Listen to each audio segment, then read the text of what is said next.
we have two speakers or hosts or guests with us. One is Louise from the Women's Business Development Center. I asked her to come because of the new program that's out with HEDCO, which is a loan / forgivable loan, which means it could be like a grant. And I think it's really important. It's for women and minority-owned businesses. It's one of the best programs that I've seen out there and the easiest one to apply for. So I'm going to let her speak first. Louise, do you want to introduce yourself and then put your material up? Sure, absolutely. Thank you so much for having me, Diane. So as Diane said, I am Louise Lisboa. I'm with the Women's Business Development Council. So we are a nonprofit that some of you might be aware of. We've been operating in Connecticut for 23 years, and we help women primarily, but also a few good men too, with their small businesses, so helping them to launch and grow. And right now, a lot of our focus is helping people access the financing they need under the COVID-19 relief initiatives. So I'm going to share a little about the HEDCO program with you, and I will share my screen rather than doing a PowerPoint because that information is accessible on our website.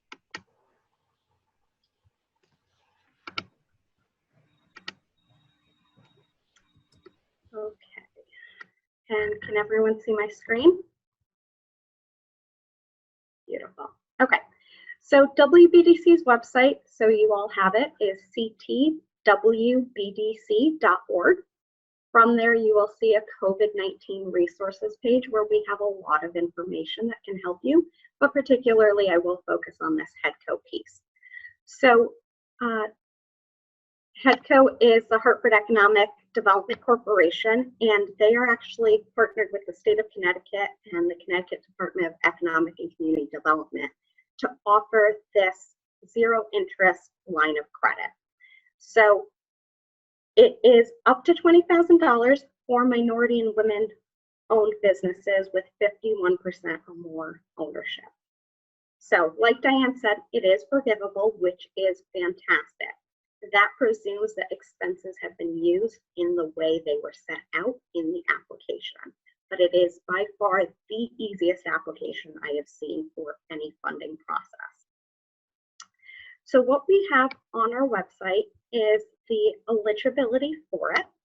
So you have to be a for-profit business operating for at least 6 months or more. And you have to be in good standing with the Department of Revenue Services. So on the website, you will find a one-page application, which you can easily download here. And this is HEDCO's application as they are administering and overseeing the program. So it's really going to ask you basic contact information about your business, how it's affected you, your employees, any liens or charges against your business, and then the documents that you need. So that part is super simple. And you will request the amount that you're going to need based on your cash flow statement. So what they're going to require is your 2019 P&L statement. We have actually provided a complete template here, which looks something like this, where you're going to be filling in your sales for the 12 months of 2019. Some of you may have that already. And any expenses. We put together some categories that businesses might typically find. You can change those as you see fit, and the formulas will calculate themselves for you. We also have the projected cash flow statement. So what HEDCO is actually looking for is a high-level cash flow statement. It is really a summary of the 3-month period where you're going to have your expenses as affected by COVID. So a lot of questions have come up. Typically, April, May through June is what HEDCO recommended. But a lot of people don't know if their businesses are going to be reopening in May even at this point. So it can be for the 3-month period when you expect to resume business and have these expenses, whether that's July through September, August through October, etc. Does that make sense so far? Okay. So this high-level summary, if you have QuickBooks, for instance, or you're using a similar program like Xero, you can export that data and then plug it into these templates. If you have your own P&L template, you are more than welcome to use that. we provided this one on our website just for ease of operating. So then a couple of other pieces. The Department of Revenue Services, you are going to require a letter from them that says that you're in good standing. So that is linked here, and you can download that online and print that out. And then all your application materials get emailed over to HEDCO. So a couple of pieces on where WBDC comes in. A lot of clients we found might need help putting together their financial statements. We are offering free or no cost one-on-one counseling virtually via Zoom for clients to help them with their financial statements. So if you are interested, you can contact WBDC. You can simply go to our website, ctwbdc.org, and you will find contact information in there. My colleague Kenyatta, who's actually taking counseling appointments right now, is meeting with folks along with our team of business advisors to really work on your application piece. A couple of questions that I have typically gotten. This program is open to any Connecticut business owner that's minority or women owned. And you can apply as well for the SBA EIDL program and the PPP program and any other funding programs. This does not exclude you from that, nor does it exclude you from any other HEDCO programming.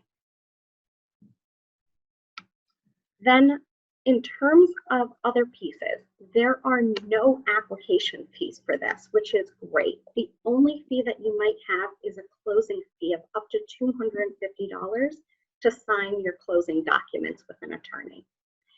That $250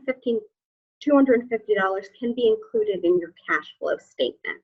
So for example, if you're applying for $10,000, you would add $10,250 in there.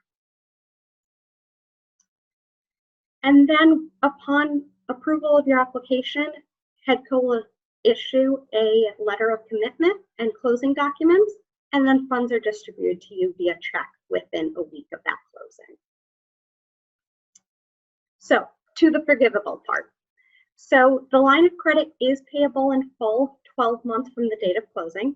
However, if you keep good track of your expenses and you can demonstrate that you use the funds the way you stated you were going to in the application, HEDCO will forgive that debt in full. So I would love to open it up to any questions that you guys might have about the programs, how WBDC might play a role. We also did a webinar yesterday at 4 p.m., which is linked on our website. And you will see this here, our on-demand webinar. It's a Zoom link. It's about 45 minutes to an hour, and you can watch that and get additional information if you choose.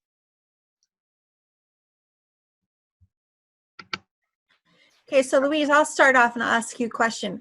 Let's assume that I am a small business owner and I have one employee and myself.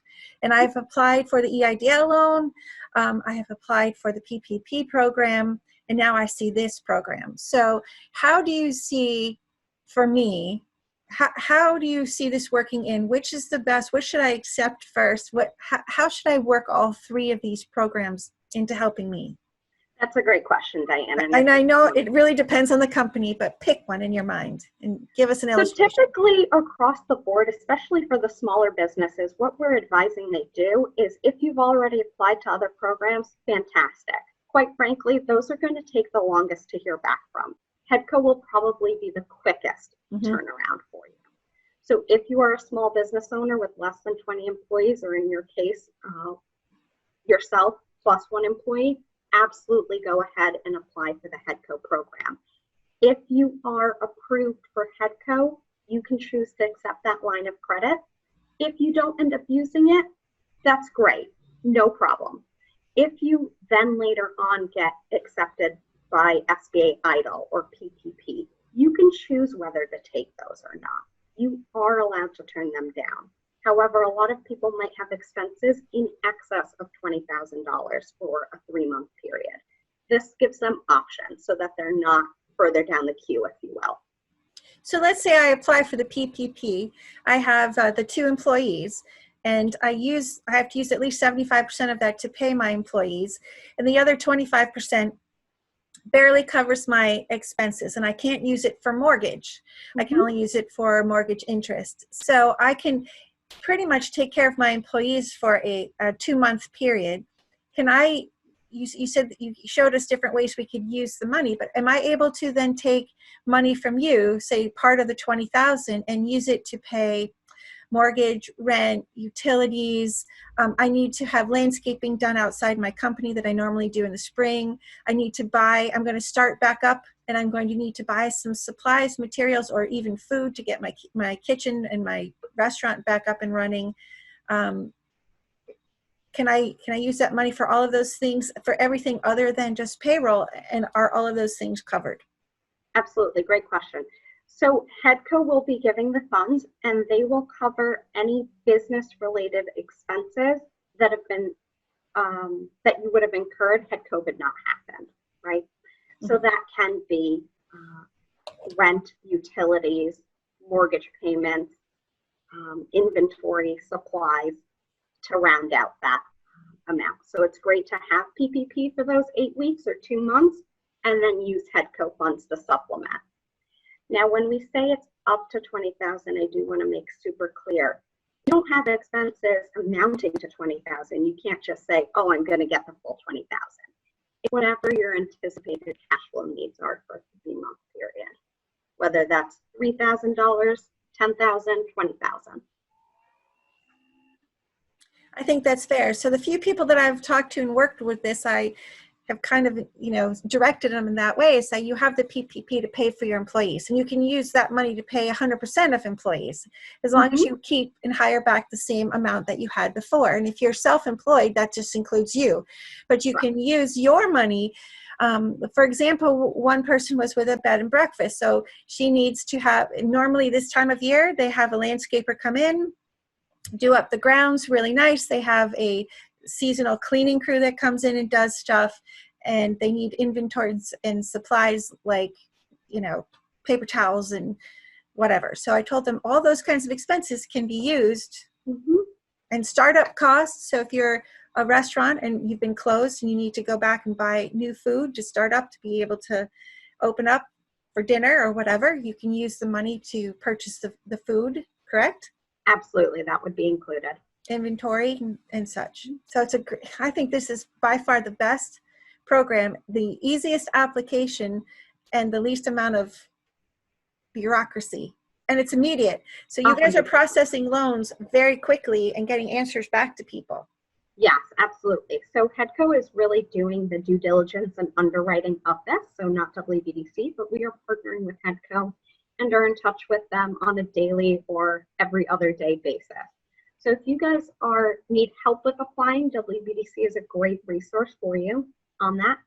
If you have applied and you're not hearing back from HEDCO, you can contact HEDCO or contact WBDC, and we will help to make sure your application is moving forward or check in on the status. So we really want to make sure that people are getting the money that they need. So this program, the state allocated $2 million for the HEDCO program, which, if you do the math, if everyone, for instance, was going to do $20,000, that's not a lot of businesses, unfortunately. So the state is looking to try to replenish the loan fund if and when it runs out. I do not have numbers yet on how much has been spent, if you will, but the program did open up last Wednesday. Any other questions, folks?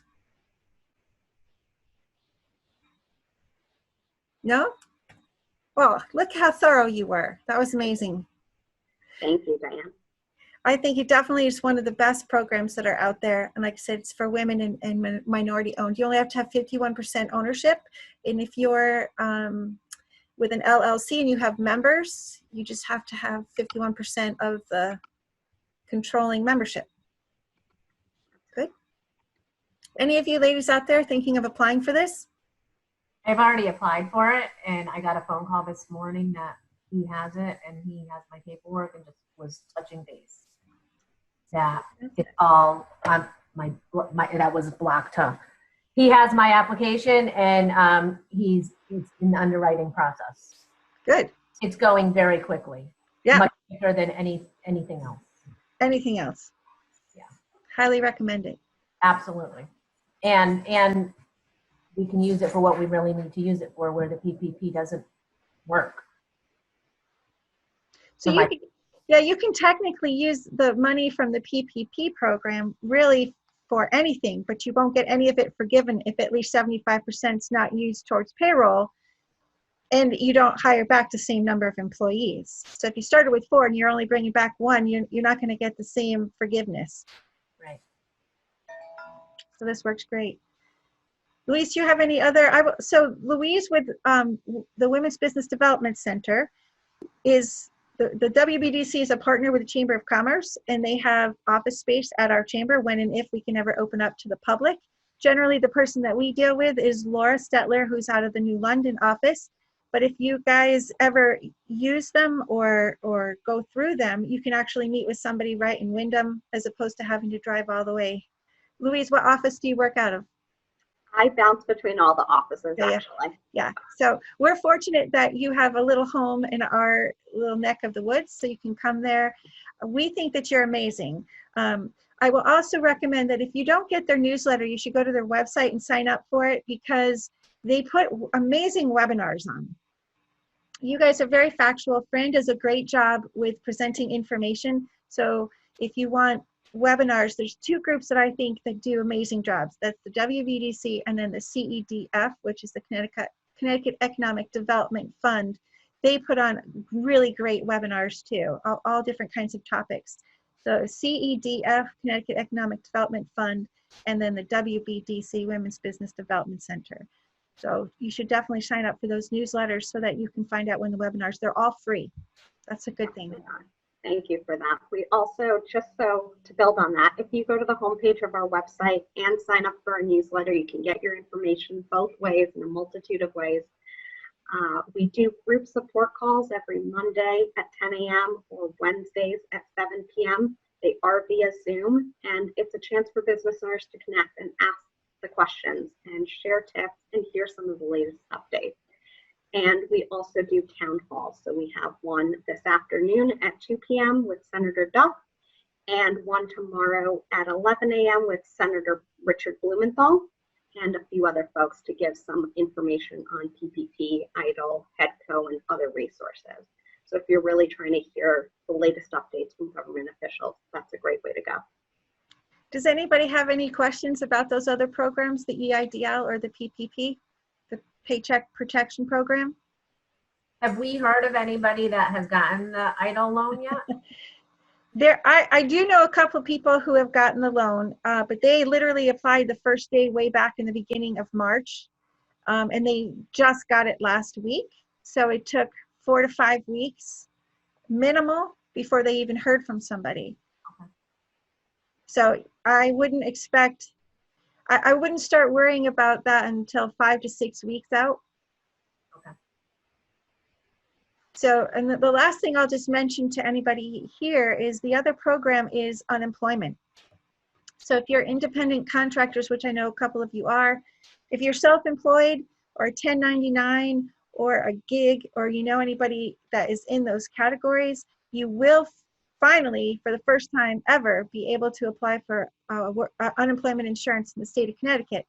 However, it's a temporary thing, and it's only because it was passed through the CARES bill. And you cannot apply for it yet.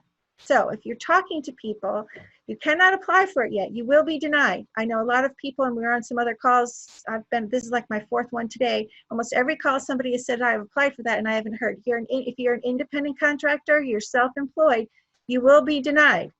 And the fact that you've applied for it already, you're just mucking up the system. And it's creating some delay with everyone else getting it, but you will be denied, and then you will have to reapply. So when the system is set up and ready to take this whole new group of people, we will notify you, as probably everybody else in the, who's sending you emails. You'll be notified, and then you can go in and apply. If you've applied before then, you will be denied. The only people that are getting processed right now are people that have W-2s and have worked traditionally for an employer. Okay, so if people haven't heard, you haven't heard, because first of all, they're only probably on about March 23rd right now, processing people who applied on March 23rd. But they also, if you're a non-traditional person, meaning you don't have a W-2 from an employer that's paid into the unemployed insurance program, you will be denied. And I have heard that people have been. So when the system's set up properly, you go back in and you can apply. This will go retro to March 31st.